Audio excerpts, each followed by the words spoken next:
से पटना से बड़ी खबर है, जहां बांकीपुर उपचुनाव से जुड़ी बड़ी खबर है। बीजेपी प्रत्याशी ने नामांकन लिया वापस। अभिषेक कुमार ने नामांकन वापस ले लिया। अभिषेक और बंटी अब नहीं लड़ेंगे चुनाव। प्रदेश अध्यक्ष संजय सरावगी ने इसकी पुष्टि कर दी है।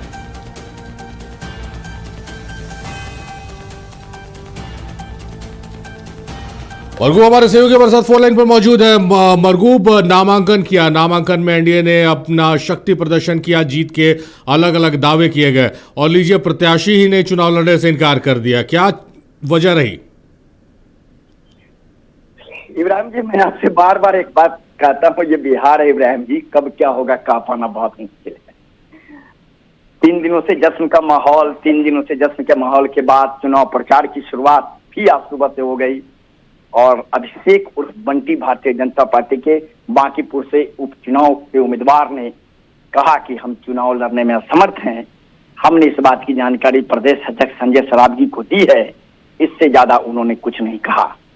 सीधे तौर पर अभिषेक उर्फ बंटी अब भाजपा के उम्मीदवार नहीं होंगे, चुनाव नहीं लड़ेंगे, नामांकन वापस ले लेंगे।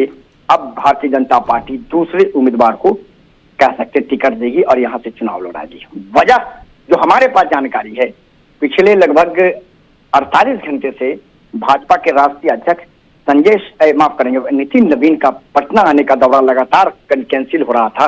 यह वही विवाद था जिस विवाद के कारण लगातार दिल्ली में मंथन हो रहा था और नितिन नवीन पटना नहीं आ रहे थे। 3 बार कैंसिल हुआ उनके आने का प्रोग्राम।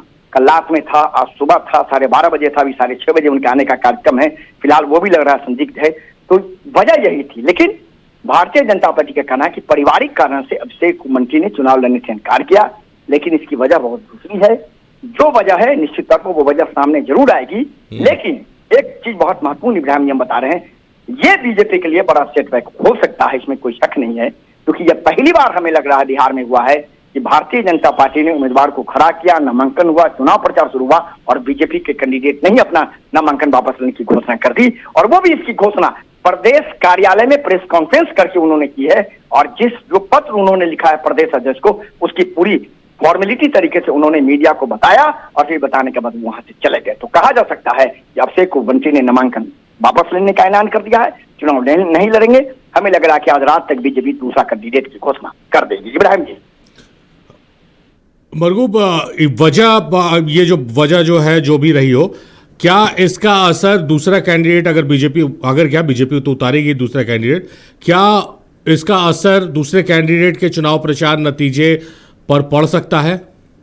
बिल्कुल, एकदम बिल्कुल। मैंने आपने बहुत अच्छा सवाल किया। मैंने आपको कहा कि बीजेपी के लिए यह सेटबैक होगा और यह सेटबैक बीजेपी के लिए नुकसानदेह भी साबित हो सकता है। यह सेटबैक बीजेपी के चुनाव प्रचार पर असर कर सकता है और हो सकता है यह सेटबैक बीजेपी के रिजल्ट पर भी ये निर्भर कर सकते हैं, इफेक्ट कर सकता है।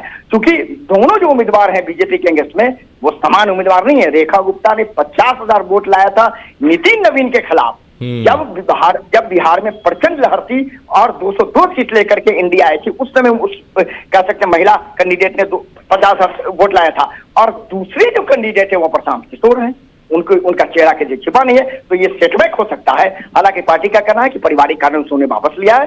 देखना है कि पार्टी अब नीलरतन घोष, आशीष सिन्हा के साथ और 1-2 नाम है, उनमें से किसी अपने उम्मीदवार बनाती है। फिलहाल देर रात तक संभावना है कि बीजेपी इसके भी घोषणा कर सकती है। चलिए, बहुत शुक्रिया मरगूब आपका तमाम बातचीत, तमाम जानकारियों के लिए।